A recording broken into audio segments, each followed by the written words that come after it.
د دل پاسداره کور د زړه ودان که د دل پاسداره کور د زړه ودان که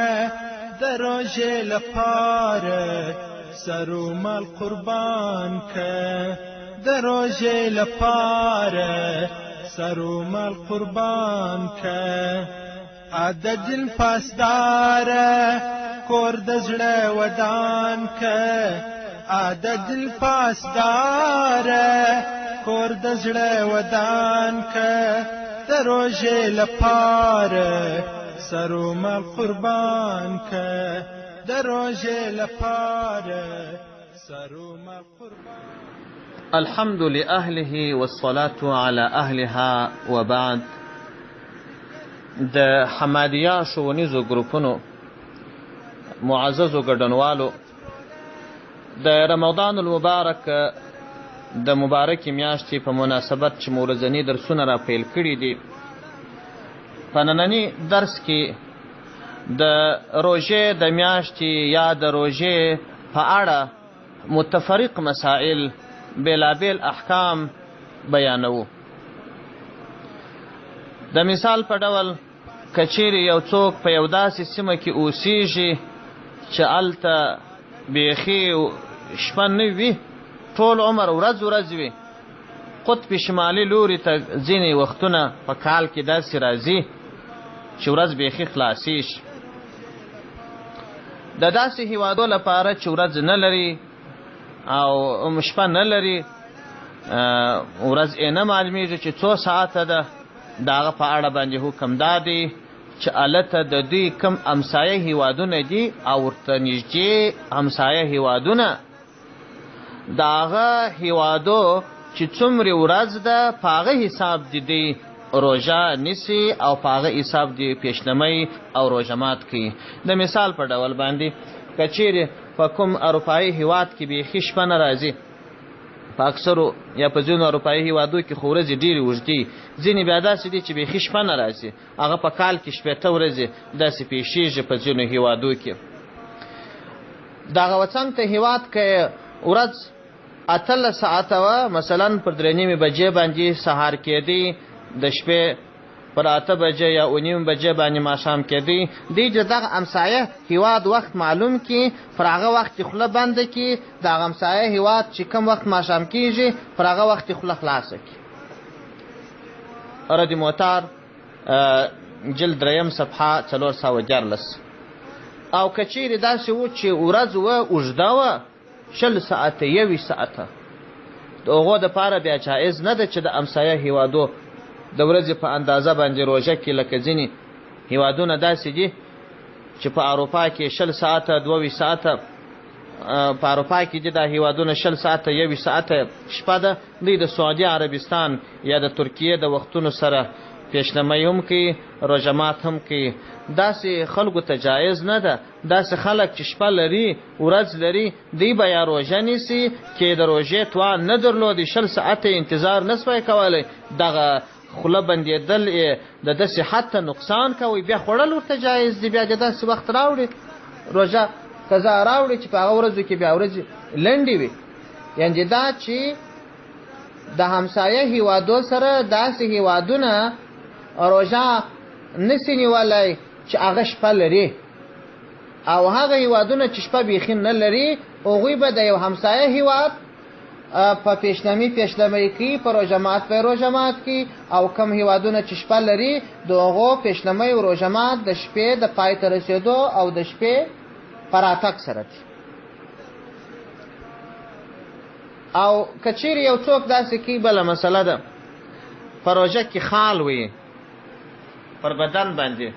آیا دا روژه ماتي که نه ماتي؟ خال وهل یا په بدن کې زخم وي، زیوي وینې ډېرې ته راوځي، دا روژې ته هېڅ تاوان نه رسوي. مسئله که چیرې یو ښځه په دغه میاشت کې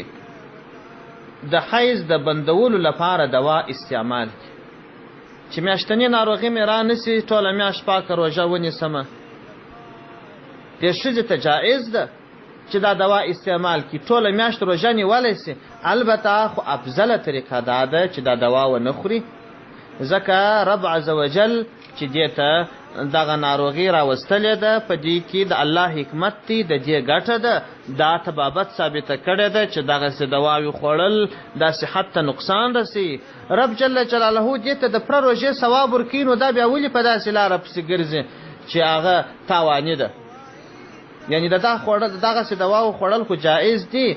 بشپړه میاشت روژه نیولی سي، خو که یې ونه خوري دا افضله او بهتره طریقه ده. تاتارخانیه جلد 2 صفحه 261. مسئله: که چیرې یو سړي خوراک وکړي چې دا یو ګمان دی چې سپېدې نه دي راختلي، هغه چې وکتله سهار سوی دي، اذانونه لا سوي دي، د دا سړي روژه ماته د قضا ورباندې سته او کفاره ورباندې نسته. هدایه جلد 1 صفحه 208.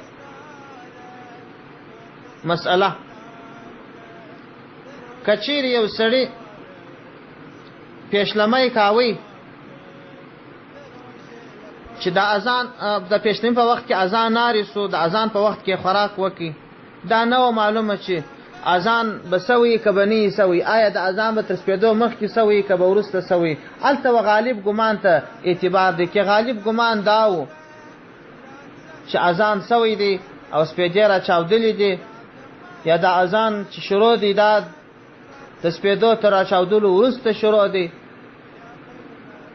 خپله د اذان خو هم یو قرینه ده د دې دپاره چې سپېدې را چاودلې دي، خو په هر صورت اعتبار وخت دی. او که چیرې یو چا روژه ونیول چې دغه روژه د ده د ناروغي د ډېروالي سبب ګرځېدی، روژه خوړل ورته جایز دي، قضا دې راوړي، کفاره ورباندې نسته. هندیه جلد 1 صفحه 207. که چیرې یو سړی په روژه کې مار وخواړي، لړم وخواړي، غالبوزي وخواړي، زهر یې په بدن کې ایله کړل، نو روژه یې نه ماتېږي، نه قضا ورباندې سته او نه ورباندې کفاره سته. او که چیرې یو سړي روژه نسوی نیولی، شیخ فانی و، دغه شیخ فانی ته جایز ده چې د روژو په بدله کې فدیه ورکړي، او دغه فدیه 2 کیلو غنم یا د هغه معادلې پیسې دي، او دا هم کولی سي چې دا ټوله فدیه یې وسړي ته ورکړي، او هم کولی سي چې متعددو مسکینانو ته یې ورکړي. مسئله: که چیرې یو سړي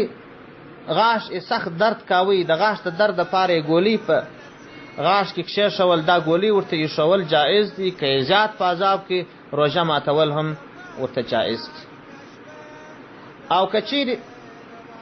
یوې ښځې د روژې د کفارې روژې نیولې، د 18 روژې یې نیولې، په دې مابینځ کې ناجوړي ورته راغلل، نو کله چې دا ناجوړي خلاصه سول، فوراً دې بېرته روژې شروع کړي، ځکه دا د دې په اختیار کې دي، کفاره د سره څخه ورته را شروع کول نه غواړي. او که چیرې یو ناروغ وي، ډاکټر یې منع کړي چې ته به روژه نه نیسې، که یې نیسې ستا صحت ته نقصان دی، و دغه کس ته جایز ده که هغه ډاکټر حاذق او ماهر ډاکټر وي، روژه دې نه نیسي، هر کله چې الله جل جلاله صحت ورکړي بیا دې روژه ونیسي. او که چیرې یو سړي روژه نیول نیت یې ایرو، پیشلمه یې هم نه و کړی، نو تر نصف النهار مخکې نیت صحیح دی، هغه نیت یې وکړي، روژه یې صحیح کېږي.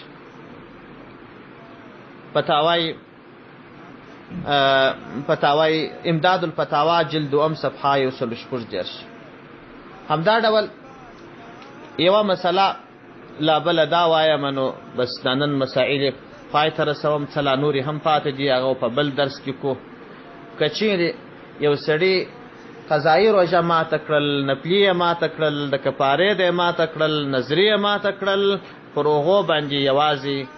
قضا ستا او کفاره نسته. فتاوای هندیه جلد اول صفحه 198. والسلام علیکم ورحمة الله وبرکاته. ونکړې غفلت وراره غواړه مغفرات تراب ژاړه تر سهاره خړین پنم ګریوان که ژاړه تر سهاره خړین پنم ګریوان که عادت دل پاسداره کور د زړه ودان که عادت دل پاسداره کور د زړه ودان که د روژې لپاره سرو مال قربان که د روژې لپاره سرو مال قربان که